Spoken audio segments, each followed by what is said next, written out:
नाजरीन, आज हम आपको बताएंगे कि जो गिनती लिखी जाती है इसके पीछे क्या राज है। ये ऐसे ही क्यों लिखी जाती है।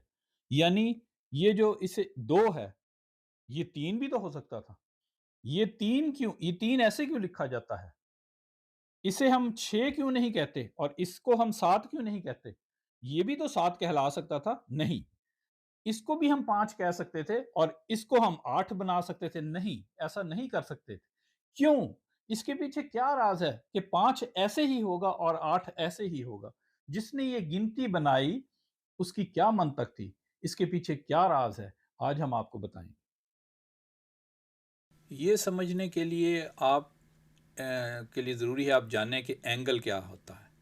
नाज़रीन, एंगल जो होता है वो आप यूं कह सकते हैं कि एक कोना एलो कोहनी की तरह शेप होती, ऐसे ऐसे।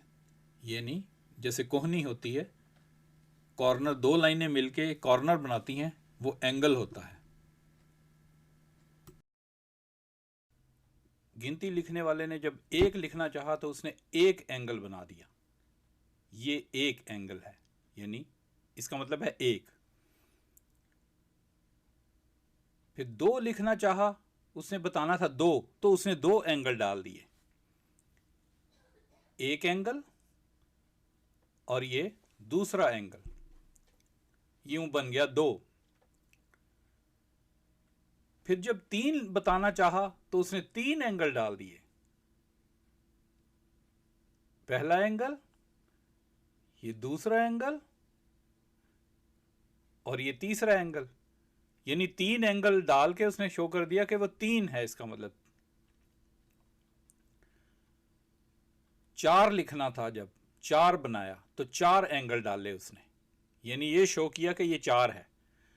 पहला एंगल, एक एंगल, दो एंगल, तीन एंगल और ये चार एंगल। चार एंगल पूरे हो गए, यानी ये चार है। अब पांच लिखना था उसने, तो उसने पांच एंगल डाले।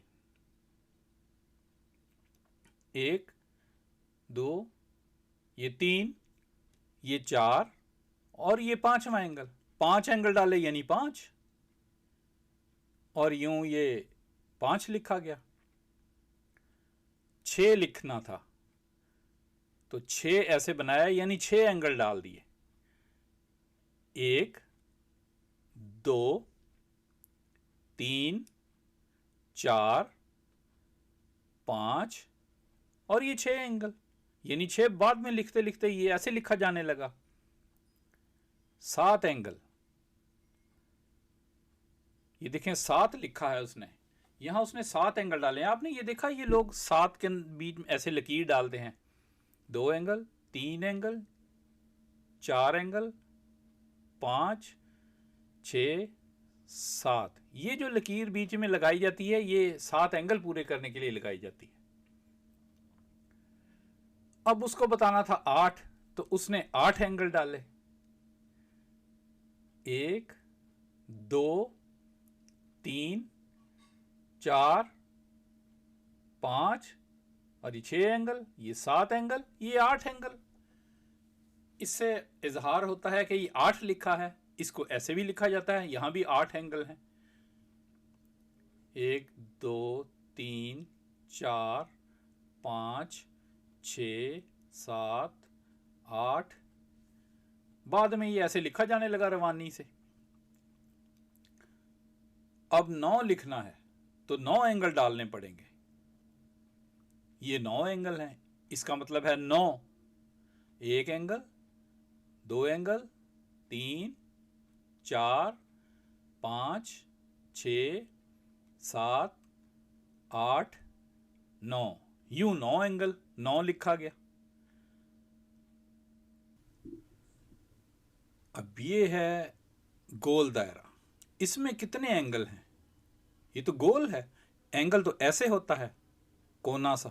इसमें तो एक भी एंगल नहीं है, जीरो है, ये सिफर है, क्योंकि इसके पास कुछ भी एंगल नहीं है, कोई भी एंगल नहीं है यहां, लिहाजा हम इसे जीरो कहेंगे। जीरो एंगल है यहां, जीरो, सिफर एंगल।